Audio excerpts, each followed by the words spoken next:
Assalamualaikum warahmatullahi wabarakatuh ya. Jumpa lagi saudaraku. Jumat lagi ya, dimanapun Anda berada. Menanggapi komentar saudara kita ya.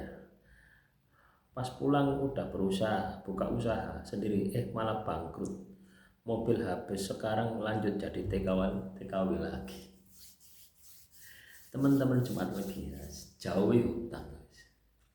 Utang yang riba, kalau hutang pada saudaramu misalkan 1 juta kembali 1 juta, itu tidak ada masalah gitu ya. Misalkan Anda utang saudaramu 1 juta, terus sebagai wujud terima kasihmu ya, kamu kasih katakanlah 200.000, 300.000 sebagai bentuk terima kasih, tapi bukan saudaramu yang minta, itu tidak ada masalah, itu luar biasa ya. Tapi kalau Anda utang di koperasi, coba bayangkan di bank, ketika Anda mengajukan utang, apa yang terjadi? Anda belum menerima uangnya itu sudah dipotong. Nah, itu riba. Juga ketika Anda katakanlah harus bayar utang, ya, Anda terkena bunga, ini juga riba. Jadi double ini teman-teman itu ya. Apakah Anda ikhlas? Tidak mungkin Anda ikhlas. Samanya dengan Anda beli motor ya, kredit itu kan riba ya. Uang muka 3 juta, Anda beli motor kredit, uang mukanya 3 juta ya toh. Kok contoh ini ya, ada yang 5 juta, 10 juta juga ada. Contoh uang muka 3 juta, angsuran 1 juta selama 3 tahun misalkan. Kalau Anda beli cash itu separuh sendiri. Ketika Anda tahu seperti itu, pasti kecewa, pasti emosi, dan barang yang Anda jual, motor yang Anda jual, ya, ketika sudah lunas, ya pasti rugi. Itulah kenapa riba dilarang. Ya jelas-jelas di dalam Al-Quran itu ada, ya, jangan mendekati riba. Nah, kalau Anda melakukan riba, ini tidak hanya penghutang saja ya, pemberi hutang pun juga dihukumi sama, hukumnya sama. Yang bekerja di tempat itu pun juga dihukumi sama gitu ya. Semua elemen yang terlibat di dalamnya itu sama. Ya mungkin saat ini katakanlah keceh duit gitu ya.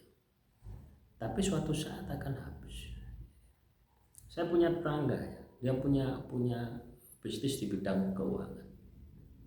Rumahnya sampai tingkat 3, mobilnya di mana-mana. Apa yang terjadi? Belum sampai tua, kena sakit. Ya. Laki-lakinya sakit, perempuannya juga sakit. Akhirnya apa? Rumahnya terbengkalai, hartanya habis semua. Itulah teman-teman. Jadi Tuhan itu kalau katakanlah menghukum manusia, itu sangat cepat sekali. Jadi kalau saat ini teman-teman Jumat lagi sedang berada di dalam jeratan riba, segera bertobat ya. Atau kalau Anda sudah pernah mengalami beratnya riba, itu sudah tidak usah diulangi lagi ya. Itu yang harus Anda lakukan, jangan diulangi lagi ya. Cukup pelajarannya seperti saudara kita ini ya, dia jadi TKW ya, terus pulang ke rumah ya, mungkin katakanlah dia punya uang ya, beli mobil, terus buka toko lah atau apa gitu ya. Tapi karena ada riba tadi, akhirnya entek semua, habis semua. Ya, wes lah, jangan kita itu katakanlah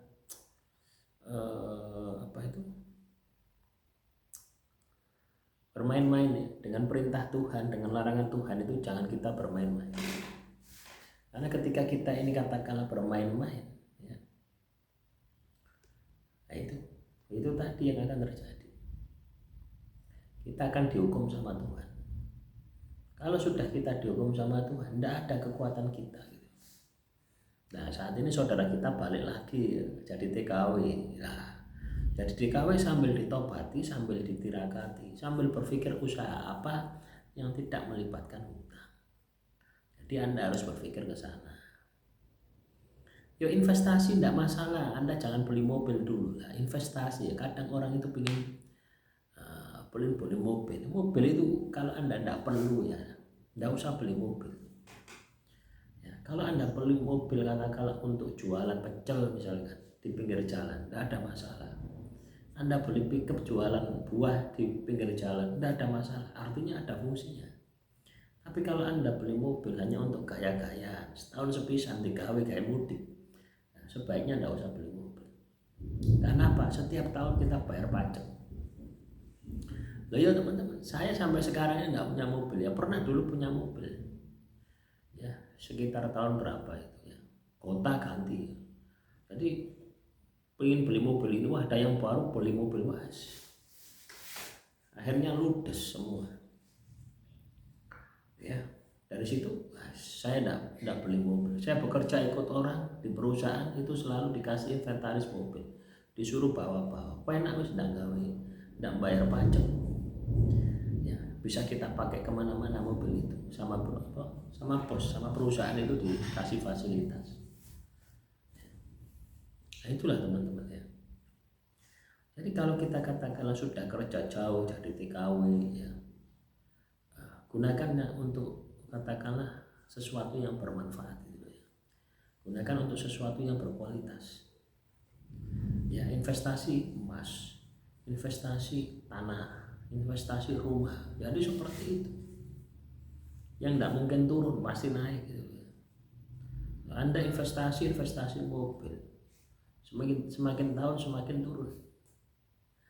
Ya, semakin tahun semakin turun. Nah, ini kan rugi Anda.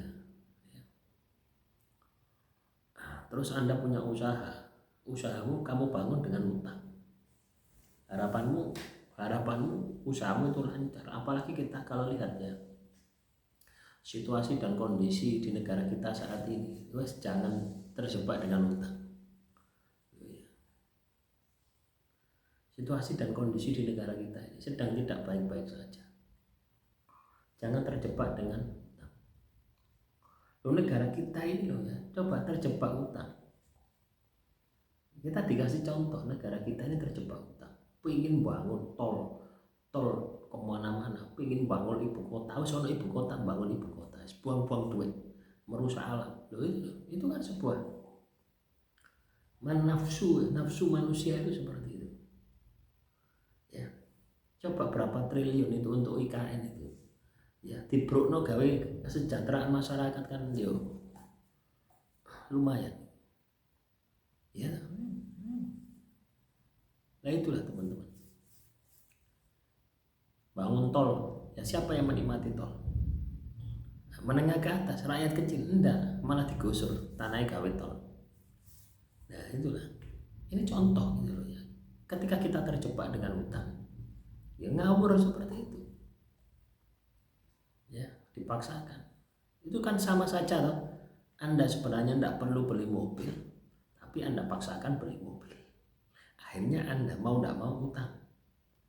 Harapannya dengan usahamu lancar.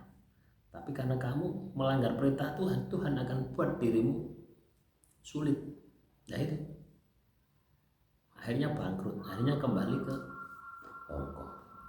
Tidak ada masalah ya. Yang bermasalah itu ketika Anda sudah tahu itu salah, terus Anda itu tidak sadar itu yang bermasalah. Nah, ketika Anda sadar bahwasannya perbuatanmu itu berdampak negatif ya, maka lakukan pertobatan dan insya Allah Anda akan lebih bijaksana lagi hidup ke depannya. Demikian, semoga bermanfaat. Salam Rahayu, Rahayu, Rahayu.